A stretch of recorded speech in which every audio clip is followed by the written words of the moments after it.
تبھی تو بدماشوں کی صحبت میں بیٹھا ہے۔ اگر اپنی دکان سنبھالنے کی فکر معاش سے فرصت بھی ملے تو پھر کیسے جائیں گے ان بھوکے ننگے اور اوباش دوستوں کے پاس۔ وقت گزاری کرنے پر یہ سوچ تو توہین میں خیال آیا کہ بھائی اگر جانا چاہتا ہے تو جانے دوں، میں اس کو اب نہ روکوں گا تو بہتر ہوگا۔ تب میں نے جگنو سے کہا، اچھا تو اگر جانا چاہتا ہے تو جہاں تیرا جی چاہے جا، پر بتا کر کہ تو کہاں جائے گا اور کیا کرے گا۔ اتنا سرمایہ ہے تیرے پاس، اگر دکان سے لے گا تو ساری نیکی برباد اور گناہ لازم والا حساب ہو جائے گا۔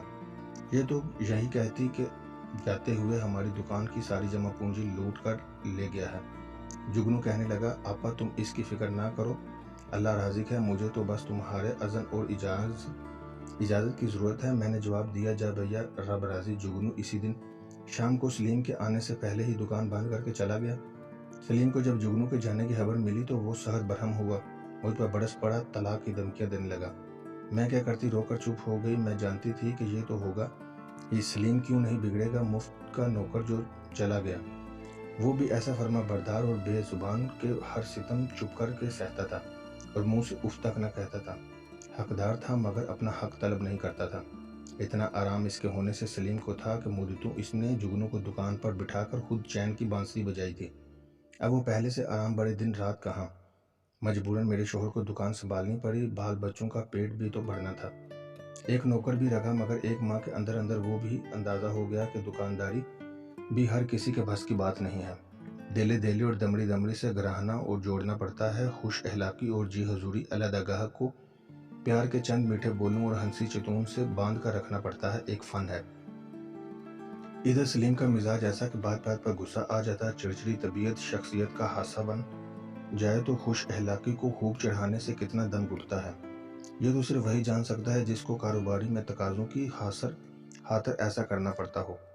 2 ماہ بھی سلیم اس صحت جانے کی تاب نہیں لا سکا اور اس نے جگنو کی تلاش شروع کر دی کہ کسی طرح اس کو منا کر واپس لے آئے۔ سلیم اب کہتا تھا کہ مجھے جگنو کی ایمانداری اور محنت کشی کا اندازہ ہو چکا ہے، اب وہ ایک بار مل جائے تو گلے لگا لوں گا۔ ادھر جگنو چند روز تو شہر میں غم روزگار رہے بھٹکتا رہا، پھر ایک دوست نے اس کو ایک تانگا گھوڑا اور دلوا دیا۔ تھوڑی سے مشق کے بعد جگنو کو جوان بن گیا۔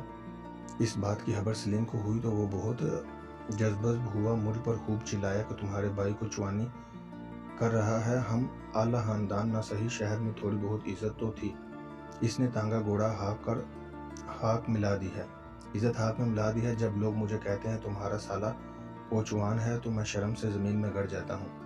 نینو سچ کہتا ہوں کہ اپنے بھائی کو بلا کر سمجھا دو، اگر اس نے یہ کوچوانی نہ چھوڑی تو میں کسی دن غصے میں آ کر اس کو شوٹ ہی کر ڈالوں گا یا پھر خود گلے میں پھندا لگا لوں گا۔ میں نے سلیم کو کہا، سچ تو یہ ہے کہ سلیم کے اس کو اس حال میں پہنچانے کی تم ذمہ دار ہو، ایک شخص سے برسوں کام لیا اور پھر اس کی محنت کا کبھی صلہ تک نہ دیا۔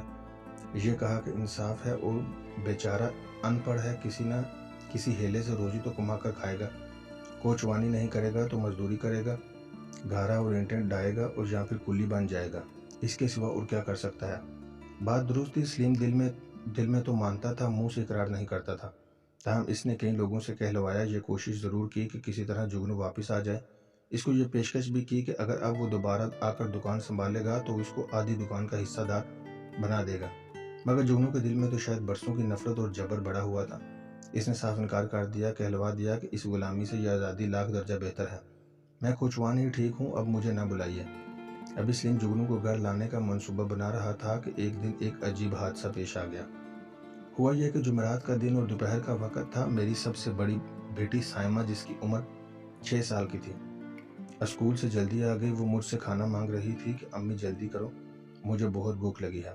میں نے کہا، بیٹا بستہ تو گلے سے نکال لو، ہاتھ منہ دھو لو اور میں اتنے میں کھانا نکالتی ہوں۔ ابھی میں یہ بات کر رہی تھی کہ دروازے پر دستک ہوئی، بچی دوڑتی ہوئی گئی کہ دیکھوں کون ہے، الٹے قدموں آئی اور کہنے لگی، امی ایک آدمی ہے، وہ کہتا ہے باہر کا سامان ہے، کوئٹہ اور پشاور سے لایا ہے، استری، شیشے کے برتن اور بہت سی چیزیں لینی ہیں تو دکھاؤں۔ مجھے اشتیاق ہوا، قیمہ بنانے کی الیکٹرک مشین لینے کا بہت دنوں سے ارمان ہو رہا تھا اور کہیں سے مل نہیں پا رہی تھی، میری پڑوسن نے بھی ایسے ہی پھیری والے سے لے لی تھی۔ میں نے سائمہ سے کہا، جا پوچھ قیمہ بنانے کی مشین ہے۔ میری بیٹی دروازے پر گئی اور پوچھا، وہ بولا ہاں ہے۔ وہ سامنے والے گھر کے دروازے پر جو میرا بھائی بیٹھا سامان دکھا رہا تھا، اس کے پاس ہے، چلو میں اسے لا کر دکھا دوں۔ اس آدمی نے بچی کو ساتھ لے لیا اور میرے کان منتظر تھے کہ ابھی سائمہ کے اندر آنے کی آہٹ آئے گی۔ کئی منٹ یوں ہی گزر گئے مگر سائمہ نہ آئی تو میرا جی گھبرانے لگا۔ میں اٹھ کر دروازے پر گئی اور دروازے جھانکا، نہ سائمہ تھی اور نہ ہی پھیڑی والا تھا۔ گلی سنسان پڑی تھی۔ اب تو کلیجہ منہ کو آنے لگا۔ یا الہی خیر ہو، میں دل ہی دل میں دعا مانگتی گئی۔ اندر دوڑی ساس اپنے کمرے میں سو رہی تھی، انہیں اٹھایا اور بیچاری ہڑبڑا کر اٹھی، برقع اوڑھ کر گلی میں نکل گئیں۔ ذرا دیر بعد ہانپتی ہوئی واپس آ گئیں کہ بہو بیٹی تو کہیں بھی نہیں ہے۔ اب میں سینہ پیٹتے ہوئے رونے لگی۔ پھیڑی والے کی آواز میں نے خود سنی تھی جو کہہ رہا تھا، اور دیکھ لو سامنے والے دروازے پر میرا بھائی بیٹھا سامان دکھا رہا تھا۔ قیمہ بنانے والی مشین اس کے پاس ہے، چلو میں تمہیں لے دوں۔ اب مجھے یقین ہو گیا کہ یہ پھیڑی والا چیزیں بیچنے والا نہیں تھا، یہ میری سائمہ کو اغوا کرنے کے لیے آیا تھا۔ شکر ہے سلیم اس وقت دکان پر تھے۔ اس کے پاس اماں دوڑی گئی۔ وہ اندر آئے اور مجھ پر آنکھیں نکالیں کہ کیوں ہر پھیڑی والے کو آواز سے سنتے ہی سودا طے کرنے پر بیٹھ جاتی ہو۔ دماغ خراب ہے تمہارا؟ پھر وہ سائمہ کی تلاش میں چلے گئے۔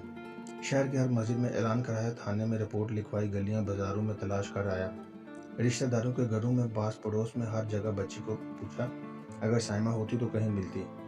میرا رو رو کر برا حال تھا۔ کبھی سائمہ کے ابو اندر آ جاتے، کبھی گھر میں 2 منٹ ہڑبڑا کر پوچھتے کوئی سائمہ کی خبر لایا ہے، پھر بوکھلا کر باہر چلے جاتے۔ سچ کہتی ہوں کہ وہ گڑیا ہمارے لیے موت سے بھی کڑی تھی۔ رات سر پر آ گئی، مجھے غش آنے لگے اور یہ سوچ کر کہ نہ جانے سائمہ اس وقت کس حال میں ہوگی۔ میں نے مسلح اٹھا لیا اور سجدے میں جا کر سائمہ کی واپسی کے لیے رو رو کر دعا مانگنے لگی۔ سلیم بھی سر جھکائے چارپائی پر مایوس بیٹھے تھے۔ رات کے 12 بجے کا وقت ہو گیا۔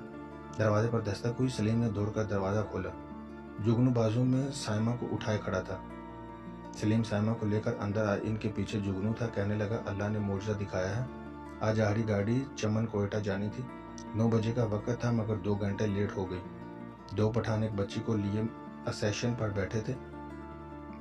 میں گاڑی کے انتظار میں اسٹیشن پر تانگا لیے کھڑا تھا۔ ریل کے لیٹ ہو جانے سے نیند ستانے لگی تو چائے پینے کے لیے کینٹین پر آیا۔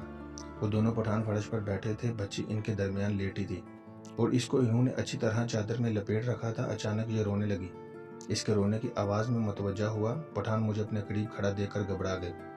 میں نے ایسے ہی پوچھ لیا کہ لالا بچی کیوں رو رہی ہے؟